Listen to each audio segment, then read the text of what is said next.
Ibu saya itu dulu dokter hewan.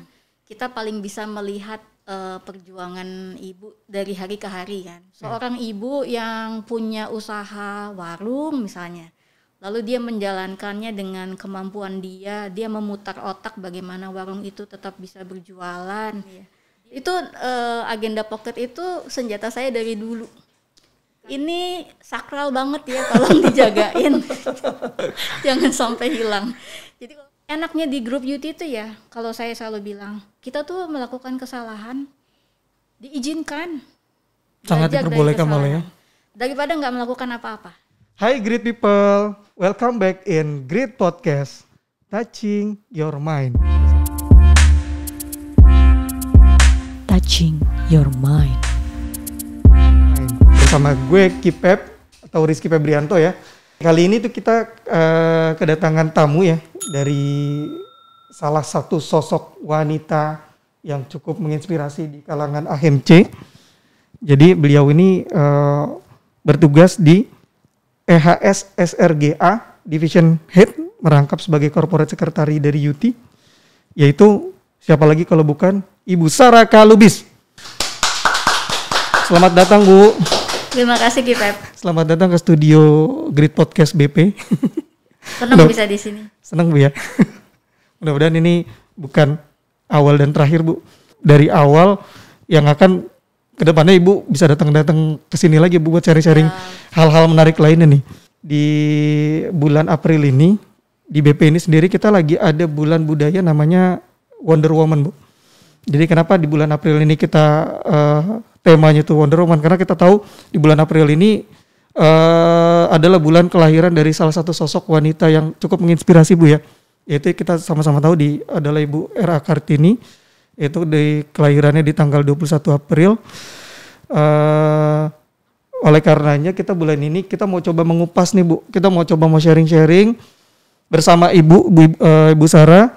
Mungkin kita pengen ngerti nih pengalaman Ibu selama ini menjabat sebagai Corporate Secretary, sebagai EHS SRGA-nya Division Head dari UT sendiri, yang mungkin pekerjaannya nggak cuma ngurusin UT aja Bu ya, ngurusin anak-anak perusahaannya UT juga, ngurusin komunikasi dengan para BOD dan anak-anak perusahaan juga Ibu ya, serta menjaga tadi ya relasi dengan para investor Bu ya, karena kalau saya pernah dengar Ibu juga pernah menjabat sebagai investor relation. Jadi kalau saya baca biografinya beliau ini Great People, saya agak merinding nih karena beliau ya pertama nih beliau masuk tahun 96, lulusan dari UI Bu ya, dari psikologi. Terus jalan tahun 2004 Ibu mulai naik sebagai departemen head Bu ya, di departemen communication Bu ya.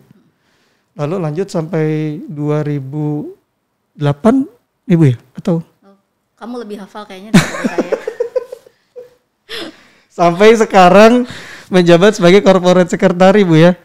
Iya. Corporate Secretary-nya duluan sebetulnya. Oh, malah duluan dari sebagai Corporate Secretary Bu ya. Iya. Ya, jadi memang beliau ini ya tadi salah satu sosok wanita yang cukup menginspirasi di kalangan AHMC. Ya, kita coba kupas tuntas nih. Kira-kira trik-trik apa sih yang beliau jalankan selama ini sehingga beliau bisa menduduki posisi tersebut dan bisa memberikan contoh yang baik buat kita semua nih, great people, terutama kaum milenial ya. Yang selama ini mungkin kita juga masih mencari figur nih, kira-kira siapa yang bisa kita jadikan panutan untuk bisa berusaha menjadi sosok yang baik Ibu ya. Bu Sarah sendiri sekarang lagi sibuk apa Bu ya di UT? Saya kebetulan baru menyelesaikan bersama teman-teman nih hajatan UT yang lumayan besar setiap tahun, yaitu rapat umum pemegang saham atau RUPS. Jadi itu kami baru selesaikan tanggal 9 April kemarin. Itu sebenarnya rangkaiannya panjang Kipep, karena kalau kita mau RUPS itu kita harus sudah menyiapkan laporan tahunan atau annual report, laporan keberlanjutan, sustainability report. Itu kerjanya udah dari ya sekitar November Desember lah ya, mempersiapkan materi. Kita kadang juga harus ngumpulin dari teman-teman AFCO kan, karena informasi di dalam laporan tahunan UT tentunya harus merefleksikan juga yang ada di AFCO. Nah itu rangkaiannya bulan-bulannya tuh yang menegangkan tuh misalnya menjelang akhir Februari kita kan akan rilis laporan keuangan full year. Nah itu harus masuk juga di dalam laporan tahunan. Waktu bulan April kita mau RUPS berarti sekitar bulan Maret itu kita sudah harus mengirimkan undangan atau panggilan iklan RUPS. Itu biasanya laporan tahunan harus sudah ready. Oke. Nah jadi yang kayak gitu-gitu pace-nya lumayan bergulung terus sampai nanti puncaknya RUPS kemarin.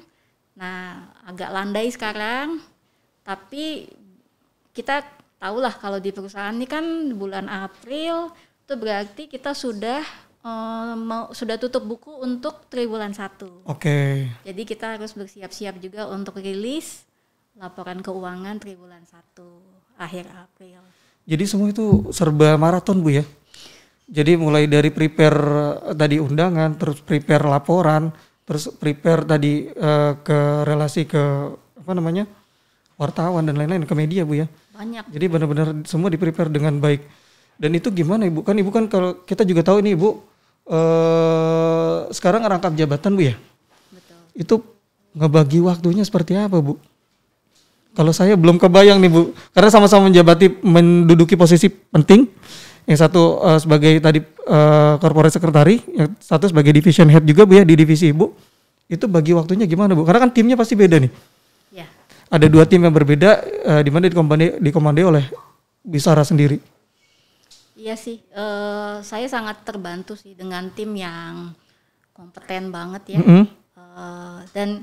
Dan ini kan bukan bicara hanya oleh saya, ada division head lain yang juga berkolaborasi. Misalnya kalau tadi saya bicara soal pelaporan itu berarti dari sisi finance itu juga ikut, dari sisi legal juga ikut gitu. Jadi karena ini event tahunan ya, kita tentu selalu punya cara untuk fine tuning tiap waktu gitu, improvement. Saya senangnya kalau tim itu ada, ini kayak saya sama div head yang lain mungkin kelompok yang sudah agak kolonial ya, tapi di tim kan ada yang muda-muda, sehingga mereka setiap tahun juga punya masukan baru, terobosan baru, Bu kita bisa begini. Contoh ya, RUPS tahun ini dan tahun lalu tuh kan pertama kali kita mengadakannya tanpa tatap muka dengan shareholder. Oh iya benar ya Bu, dengan online virtual semua ya? Virtual. Nah itu saya sangat terbantu dengan tim yang kemudian berani mencoba gimana caranya kita bisa virtual dengan shareholder. Tahun lalu itu kali pertama yang sangat mengejutkan kan karena kita tahu-tahu pandemi. Tapi belajar dari yang tahun lalu pun sudah berjalan dengan cukup baik menurut saya. Kemudian dengan belajar itu kita improve lagi tahun ini bisa berjalan lagi. Itu salah satu tanda menurut saya setiap tahun walaupun kita melakukan hal yang sama itu ternyata bisa bergulir dan ketemu cara-cara baru gitu. Dan siapa tahu tahun depan ada challenge lagi soal ini kan gitu. Mungkin yang tadinya kita tidak terbiasa dengan sesuatu yang serba online Bu ya. Karena pandemi ini kita jadi dituntut. Dan yang tadi dengan adanya kolaborasi tim Ibu dengan tim milenial juga Bu ya. Yang tadinya tidak kebayang nih ini bakal seperti apa nih RUPS versi virtual. Tapi ternyata bisa dijalankan Bu ya. Dan ini salah satu challenging juga bagi kita Bu ya. Mungkin ya BP juga salah satunya kita coba ngelihat UT juga Bu dari sisi digitalisasi sama segala macam. Pendekatan digitalisasi kita. Tadi kan kamu nanya soal bagaimana saya membagi waktu ya. Iya betul Bu. Saya nggak bisa menceritakan tips yang canggih yang mungkin teman-teman perlu tahu dan tim saya juga udah tahu. Pegangan saya itu masih 1 buku agenda pocket yang menjadi alat navigasi saya. Ada di tas saya sih, saya nggak ini ya. Itu agenda pocket itu senjata saya dari dulu. Karena semua apa yang harus dilakukan saya catat di situ. To-do list. Terus orang kan bilang pakai ini Bu, udah nggak zaman gitu. Saya bilang enggak, saya lebih suka yang saya tuh bisa balik cepet. Dan itu saya sudah isi kira-kira beberapa bulan ke depan gitu. Maksud saya itu navigasi saya itu adalah saya mau ngapain nih habis ini tuh majunya memang harus sampai beberapa bulan ke depan, jangan cuma ngelihat minggu depan, 2 minggu depan. Saking memang banyak yang harus dilakukan. Pernah terjadi agenda pocket itu hilang, keselip, ketinggalan. Itu saya paniknya udah, itu kayak nyupir spionnya hilang. Nggak tahu saya boleh nggak ya belok kiri, boleh nggak ya belok kanan. Bener-bener saya ini waktu itu sekretaris divisi yang bantu nyariin, dan dia tahu banget kalau saya tuh apa ya, sangat bergantung dengan pocket. Helpless banget kita kan nggak ada notebook itu. Untungnya ketemu. Habis gitu kan saya bilang ini sakral banget ya, tolong dijagain. Jangan sampai hilang. Jadi kalau kamu nanya bagi waktu, yaitu alat bantu saya itu. Berarti ya tadi selain emang nulis, memang diperlukan juga konsistensi Bu ya. Iya. Karena bisa jadi ya sering juga mungkin saya juga menjalankan itu juga Bu. Jadi saya biasakan supaya nggak lupa, karena kan kadang terdistract dengan kegiatan yang lain, akhirnya jadi lupa. Jadi saya biasakan nulis juga. Cuman kan tadi Bu, kadang konsistensinya bisa dipertanyakan juga. Kita udah nulis tapi kadang juga suka kelewat. Berarti Ibu benar-benar saklek menjalankan itu Bu ya? Karena memang secara saya SOP nyamannya semua. Begitu ya. Kan pasti ada orang lain yang lebih nyamannya pakai ini. Nggak apa-apa, manapun yang cocok dan nyaman untuk dia. Dan helpful kan? Yang pastinya Bu ya? Buat saya, kalaupun orang bilang ketinggalan zaman amat sih Sar, ya udahlah, saya pokoknya udah terandalkan yang paket note agenda itu udah aku sudah berjalan dan sudah proven Bu ya, sudah terbukti juga ya. Iya. Semua agenda semua bisa tuntas dikerjakan oleh Bu Sarah. Hebatnya. Jadi teman-teman, kita tadi sempat dengerin ya saran dan dari Bu Sarah tuh ngasih tipsnya. Mungkin kalau teman-teman biasa pakai HP, silakan dicatat agendanya, to-do list-nya dalam beberapa waktu ke depan supaya teman-teman juga terbiasa dan terjadwal Bu ya. Karena kan itu bagian dari kedisiplinan kita juga Bu ya dalam jalankan agenda kita. Dan itu dengan konsistensi Bu ya. Karena segala sesuatu kalau dijalankan dengan tidak konsisten juga tidak akan baik. Oke, Bu, balik lagi ke tema kita nih Bu ya. Mungkin tadi saya sempat menjabarkan terkait Wonder Woman. Nah, menurut Bu Sarah sendiri, Wonder Woman itu apa sih Bu? Menurut pendapat Ibu? Ini mungkin nanya ke saya. Menurut pendapat Ibu nih? Kamu dulu. Kalau saya kebayangan saya Bu ya, Wonder Woman itu superhero. Karena kan kebanyakan kan yang selalu kedengar kan Wonder Woman itu ya wanita hebat Bu ya. Yang mungkin bisa dijadikan pedoman dan inspirasi. Ya kalau di tokoh-tokoh kartun kan ada Wonder Girl, terus ada siapa lagi ya, Supergirl, seperti itu. Nah mungkin itu kalau pendapat saya nih Bu. Kalau misalnya direlatekan ke kehidupan pribadi, ya mungkin salah satu panutan saya yang saya jadikan contoh panutan sebagai Wonder Woman ya ibu saya. Mungkin kalau di kantor ini ya ibu-ibu manajemen kami juga yang mungkin selalu memberikan contoh juga kepada kami, ke generasi-generasi muda supaya ya nggak salah arah. Nah kalau menurut pendapat Ibu, Wonder Woman versinya Ibu Sarah itu seperti apa sih Bu? Kan sangat bisa bermacam-macam ya. Kalau saya mencoba merefleksikan, hampir selalu anak-anak pasti juga mengidolakan ibunya sebagai Wonder Woman. Why? Karena kita paling bisa melihat perjuangan ibu dari hari ke hari kan. Iya. Sama lah, saya juga kayaknya kalau ngelihat dulu ibu saya tuh pinter masak, pinter ngurusin rumah gitu. Ibu saya itu juga bahasanya bagus gitu. Kayaknya saya agak dapat kecipratan dari situ ya kalau dari sisi sains bahasa. Ibu saya itu dulu dokter hewan. Jadi kalau saya kan jadi lumrah aja sebagai anak mengatakan ibu saya sih oke banget lah gitu. Tapi terus kalau saya lihat di luar kan banyak juga perempuan-perempuan yang dengan pengalaman pribadinya atau perjalanan karirnya juga merefleksikan wonderness gitu ya. Wonderness apa tuh? Kehebatannya gitu. Dengan lingkupnya masing-masing gitu. Kayak gampangnya lah kita kalau ngelihat ibu menteri, misalnya seorang Bu Susi dulu, Ibu Retno ya, Bu Retno, Bu Sri Mulyani, itu juga amazing kan? Kita bayangkan responsibility dia, dan lagi-lagi karena saya perempuan, saya bisa membayangkan perempuan itu juga pasti punya tanggung jawab secara pribadi itu tadi keluarganya gitu. Jadi nggak kebayang bagaimana dia menjalani itu gitu. Tapi itu yang mungkin orang umum bisa lihat. Tapi kalau yang di sekitar kita, bahkan kadang-kadang kalau saya lihat seorang ibu yang punya usaha warung misalnya, lalu dia menjalankannya dengan kemampuan dia memutar otak bagaimana warung itu tetap bisa berjualan. Dia juga mengalahkan rasa capeknya misalnya dengan selalu ramah sama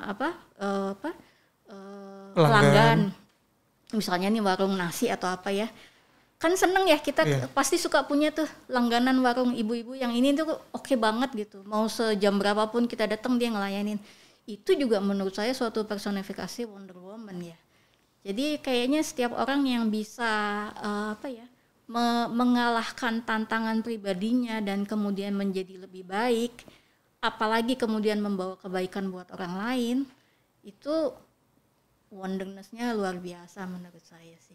Jadi nggak terpaku jabatan Bu ya, nggak terpaku dari pekerjaannya dia apa, tapi lebih karena tadi ya bahwa sosok wanita tersebut itu bisa menunjukkan wonderness-nya Bu ya. Betul. Dan bisa menjadi panutan juga ya kepada orang lain ya. Bahwa setiap orang tuh kan punya tantangan, tapi ketika tantangan itu dia bisa bukan kalahkan lah, pokoknya dia manage gitu ya, dia kelola dan dia move on dengan segala tantangan itu, menurut saya itu luar biasa. Tapi kalau kita bicara ini kan sebetulnya ya KIPEP ini nggak terbatas hanya pada perempuan kan, sebetulnya laki-laki juga.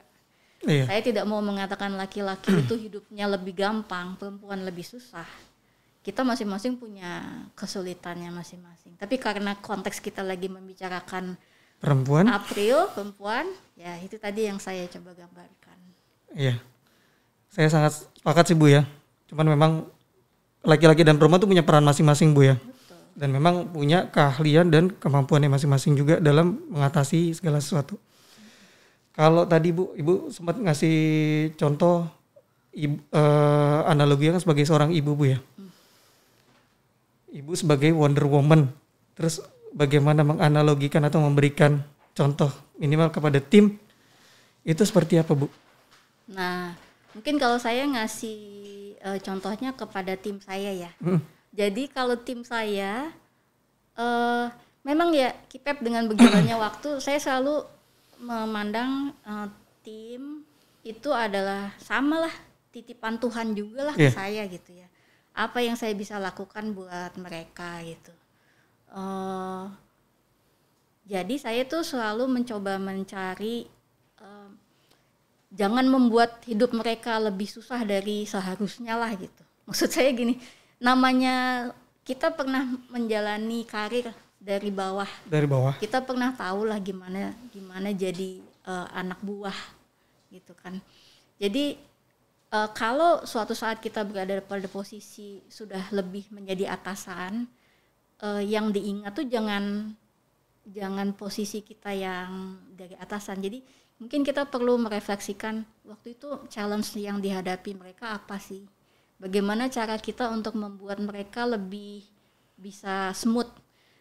Kadang ada sih yang berpikir gini, harus dibuat susah supaya ngerti gitu. Kayak kita dulu, jangan begitu. Iya sih, saya setuju. Ada beberapa hal yang kita harus asah tim gitu ya, di challenge gitu. Tapi kan bukan dengan maksud membuat apa istilahnya kalau balas dendam gitu Bu ya. Balas dendam kah, atau kayak yang kalau kita dulu mau masuk kuliah tuh di apa? Ospek. Lonco gitu ya. Bukan karena itu. Iya.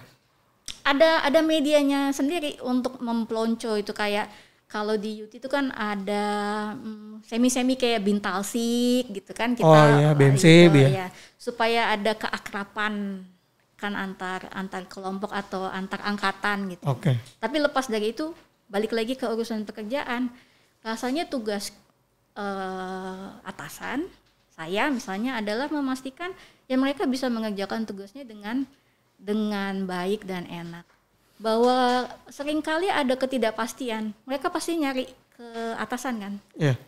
Butuh putusan, butuh apa? Butuh masukan juga Bu. Masukan, ya itu tugas kita.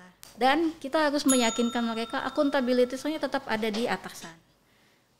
bahwa mereka melakukan kesalahan itu sangat mungkin terjadi. Saya pun pernah ngalami. Enaknya di grup youth itu ya, kalau saya selalu bilang, kita tuh melakukan kesalahan diizinkan, sangat diperbolehkan malah ya, daripada nggak melakukan apa-apa.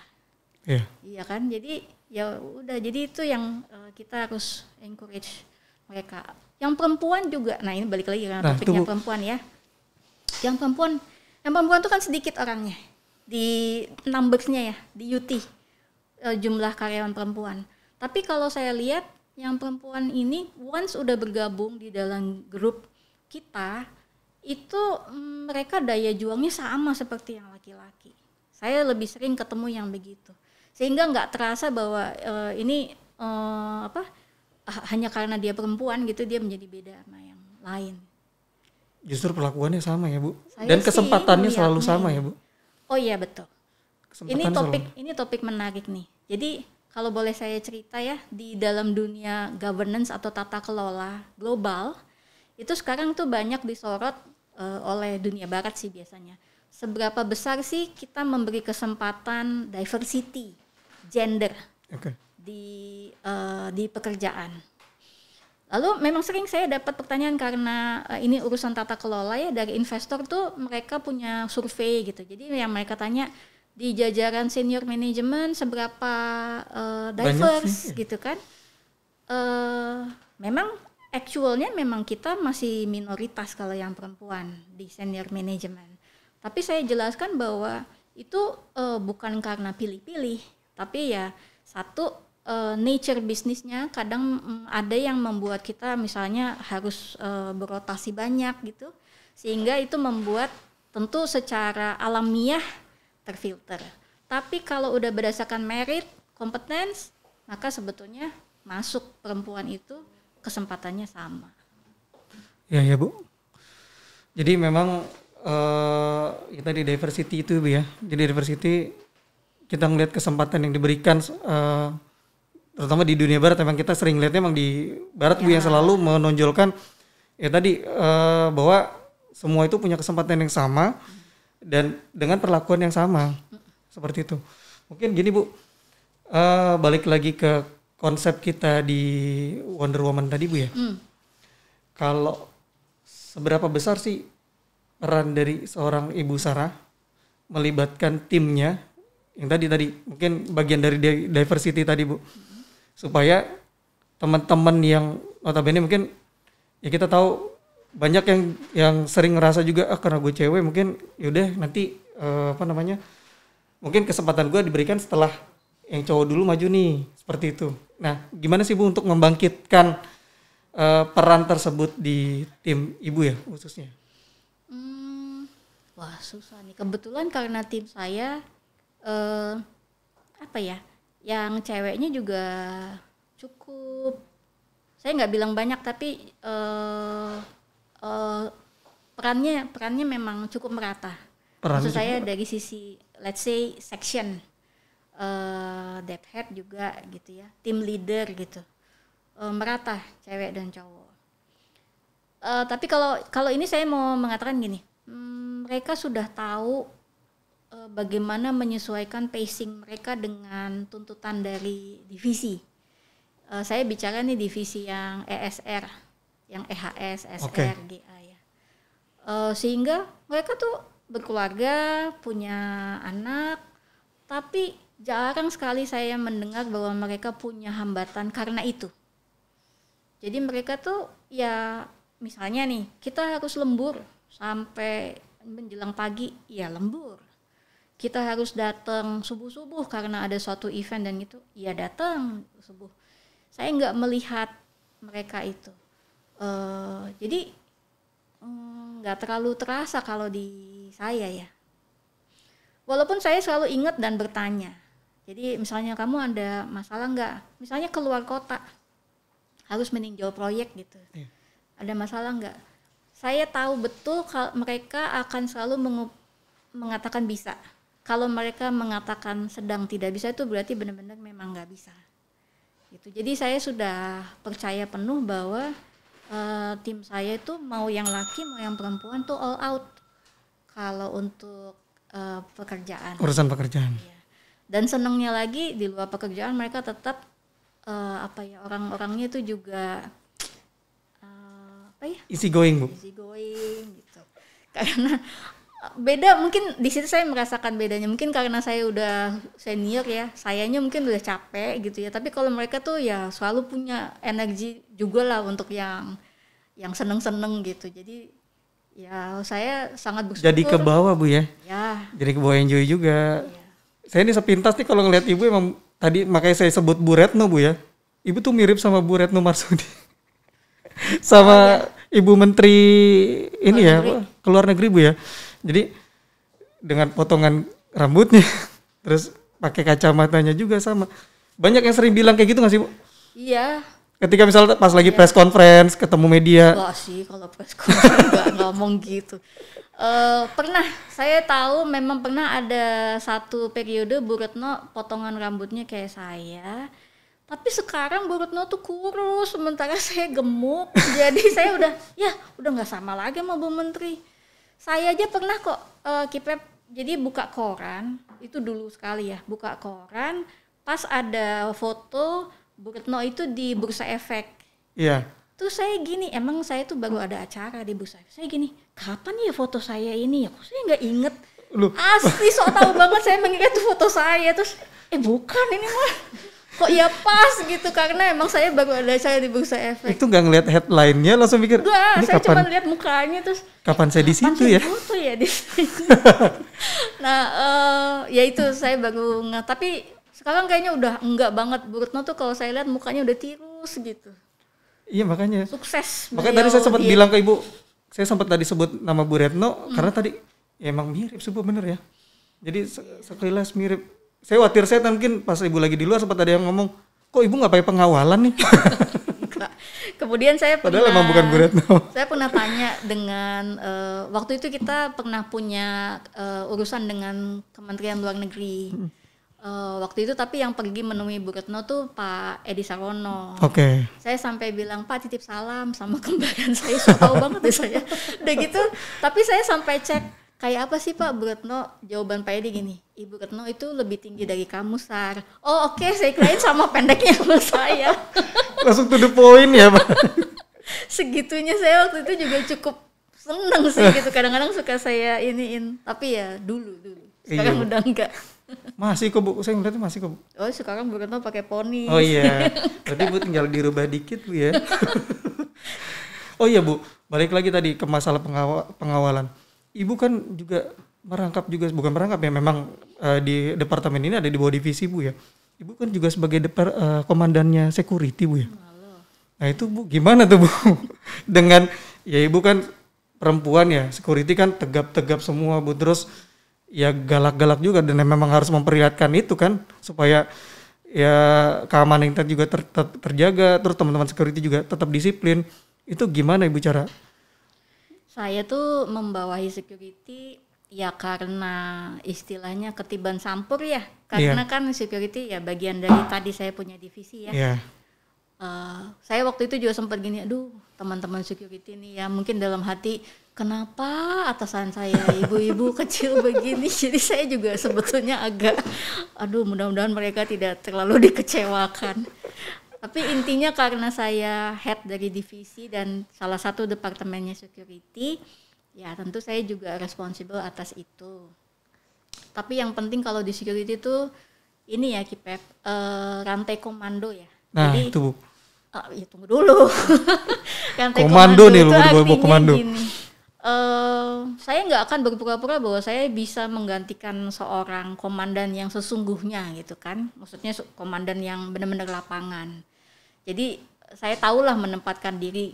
Tentu ada keputusan-keputusan berbau kesekuritian, itu yang saya harus lakukan, saya harus diskusikan. Tapi di lapangan itu sudah ada tim yang bisa menjalankannya dengan baik. Artinya nggak perlu juga tuh saya sampai turun-turun gitu ya. Itu mah gengges aja kayaknya, ada ibu-ibu keliling-keliling kan gitu kan ya. Hanya apabila diperlukan, misalnya ya saya turun. Contoh misalnya kalau kita setiap tahun kan kita harus melakukan apel siaga. Sudah sebaiknya memang yang memimpin apel tuh adalah kepala divisi, which is saya gitu. Tapi kemudian yang mengelola jalannya acara dan sebagainya itu sudah ada tim lapangannya.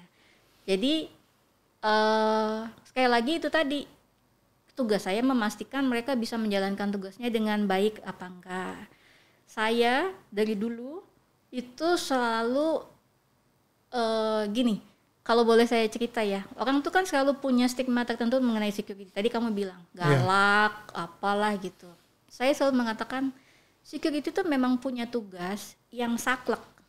Berbeda dengan tugas-tugas lain yang mungkin lebih luwes atau apa. Security itu komandonya harus sama.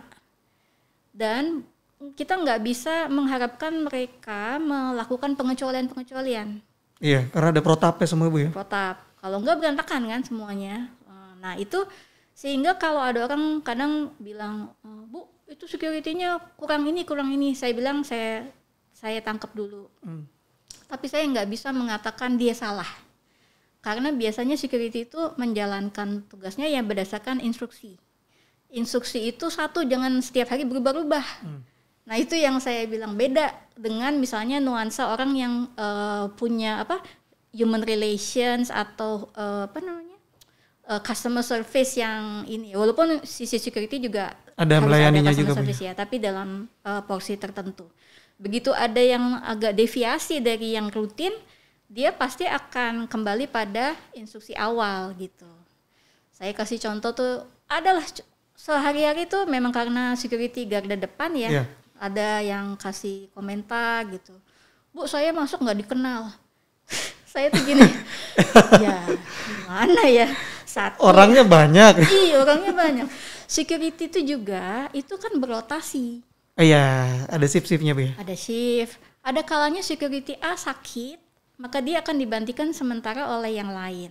Nah yang lain ini kan belum tentu kenal memang, tapi dia kan dikasih pedoman, kamu tugasnya gini-gini.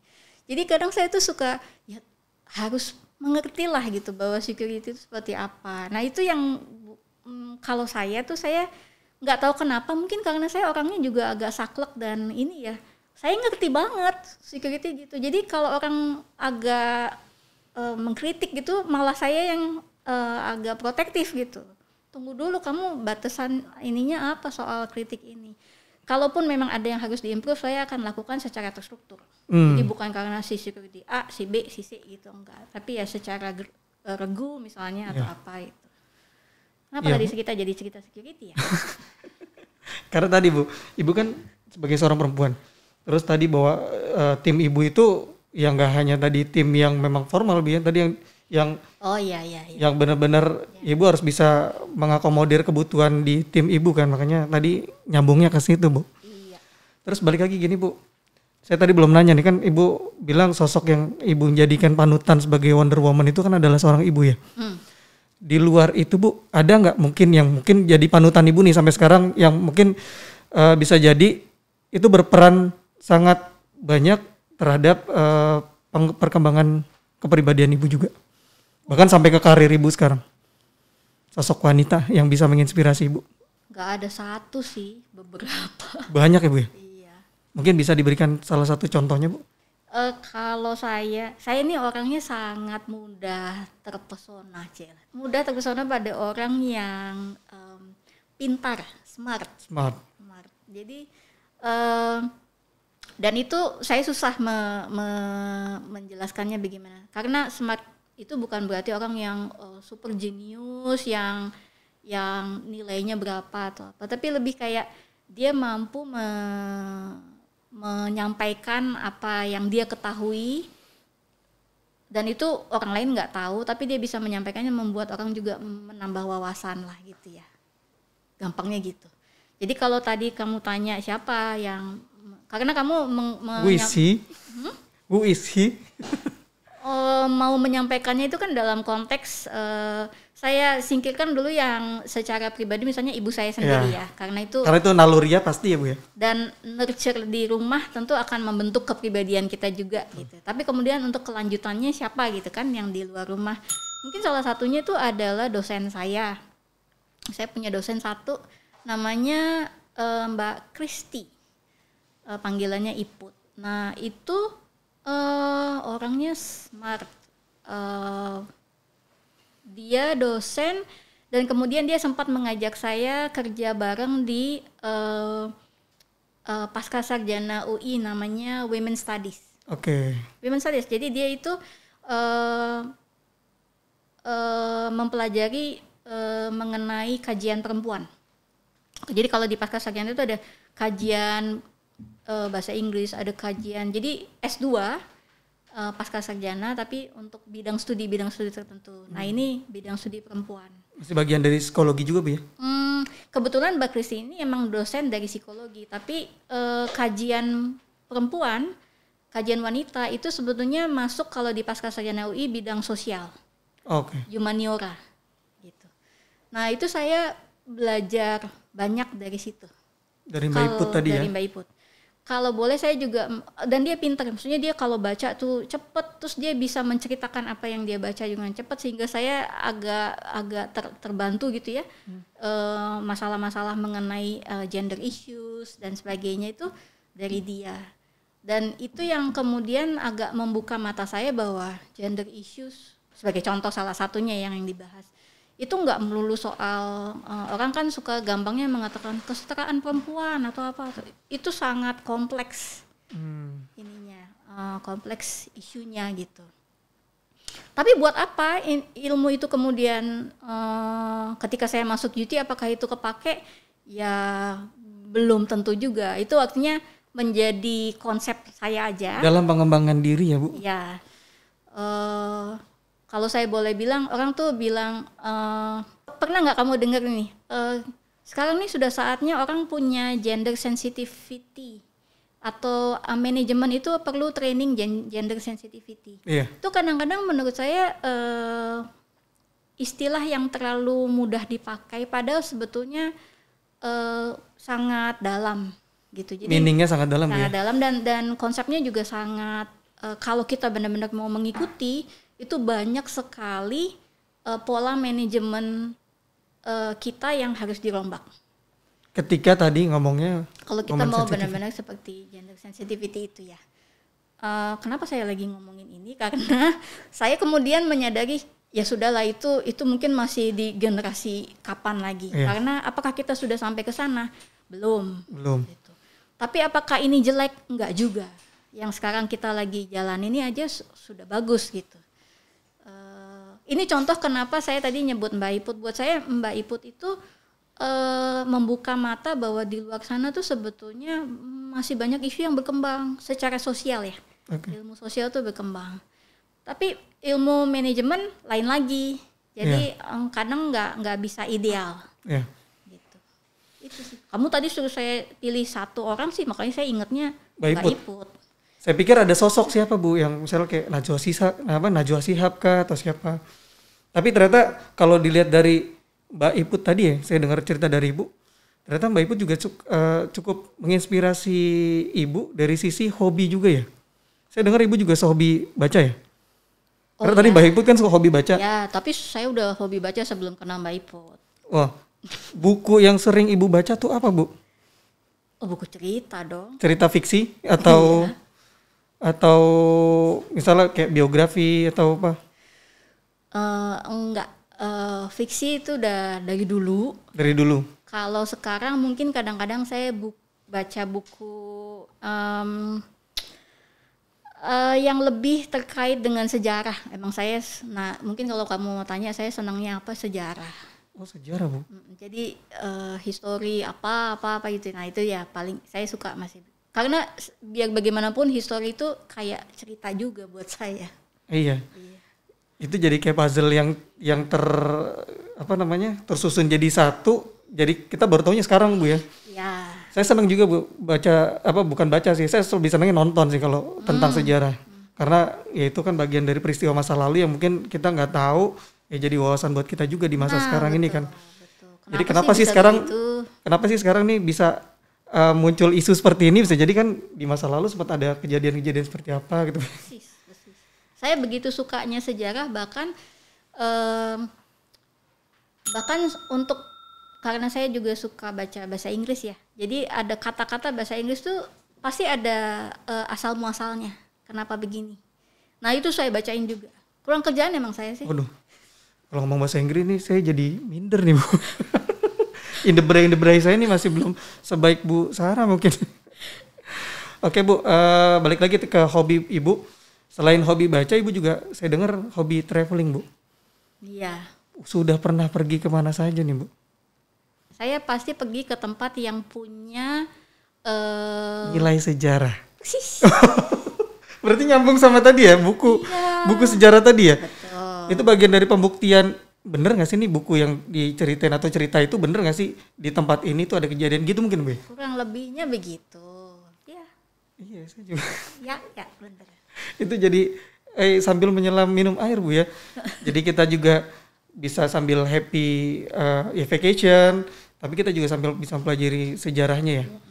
Oke, menarik sih Bu, karena saya juga sebenarnya hobi jalan-jalan, cuman karena ya ini sekarang juga lagi pandemi, biasanya tuh setahun sekali kan kita pasti spend time buat jalan-jalan Bu ya, karena kan kita udah stres kerjaan juga. Kalau Ibu sendiri dulu nih sebelum ada pandemi, vacation tuh berapa kali Bu setahun Bu? Ada jadwalnya nggak nih? Ada. Ini nih abis RUPS tuh biasanya langsung ambil cuti 10 hari atau kalau bisa 2 minggu. Itu langsung biasanya ya? Saya pakai buat yang saya benar-benar mau kerjain ya. Dan itu emang sudah di-prepare dari jauh-jauh hari pasti Bu ya? Setahun sebelumnya. Setahun sebelumnya? Termasuk ke Garuda Fair biasanya Bu ya? Enggak. Oh belum. Enggak. Saya tuh kalau ke Garuda Fair atau yang kayak gitu itu malah bikin stres kita, karena kan itu kan ada jadwal yang kita harus kunci gitu ya, gitu-gitulah. Saya nggak mau diikat oleh itu. Jadi persiapan saya lebih ke persiapan mau kemana dan berapa lama, bagaimana saya nanti mau menggunakan waktu saya, itu fokus saya ke situ. Iya, itinerary-nya semua sudah disiapin Bu ya. Jadi ketika jalan tuh udah clear dari A sampai Z-nya ya. Betul. Siap, luar biasa. Touching your mind.